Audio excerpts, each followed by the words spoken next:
ভালো লাগছে না। আমি জানি আমার কথা শুনতে তোমার ভালো লাগে না, তারপরে আমি তোমাকে বলি। কেন বলি? বলি কারণ আমি তোমার বাবা। তোমার মেয়ের বিপদ দেখলে তুমি যেমন অস্থির হয়ে পড়ো, তোমার বিপদ দেখলে আমিও তেমনি অস্থির হয়ে পড়ি। এই বিপদ তো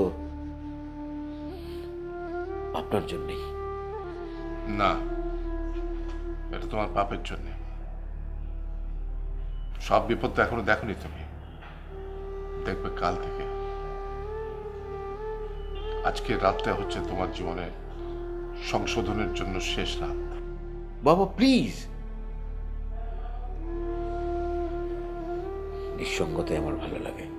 একাকিত্ব তোমার মধ্যে বাসা বেঁধেছে। আর কত একা থাকতে চাও? পরিবার পরিজনহীন থেকে এতদিন পরেও তোমার একা থাকার স্বাদ পূর্ণ হয়নি?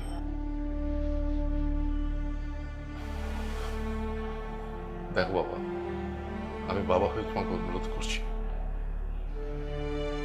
তুমি এই ফাউন্ডেশনের বিলুপ্তি ঘোষণা করো, সবার কাছে মাপ চাও,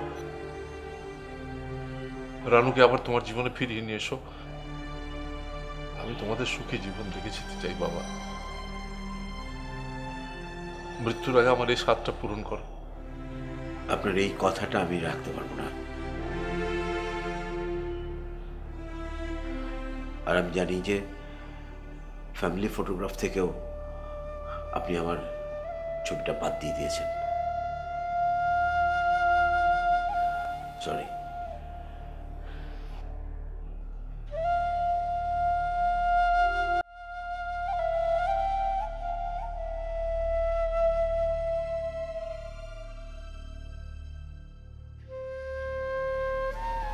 তার মানে মালেক আবিরকে গুম করে আন্টিকে আন্দোলন থেকে সরিয়েছে?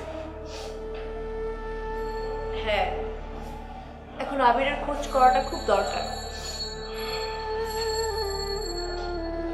কিন্তু আন্টিকে আন্দোলন থেকে সরিয়ে মানে আবিরের আরো বেশি ক্ষতি হবে না? মানে তোমার কি মনে হয়?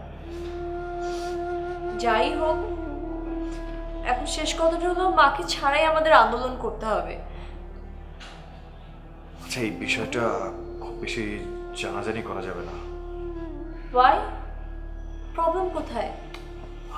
আমাদের সমর্থকরা দুর্বল হয়ে যাবে না? ইয়েস, তুমি এটা ঠিকই বলছো। আঙ্কেল কোথায়? ভেতরে দাদাজানের সাথে কথা বলছে। আচ্ছা।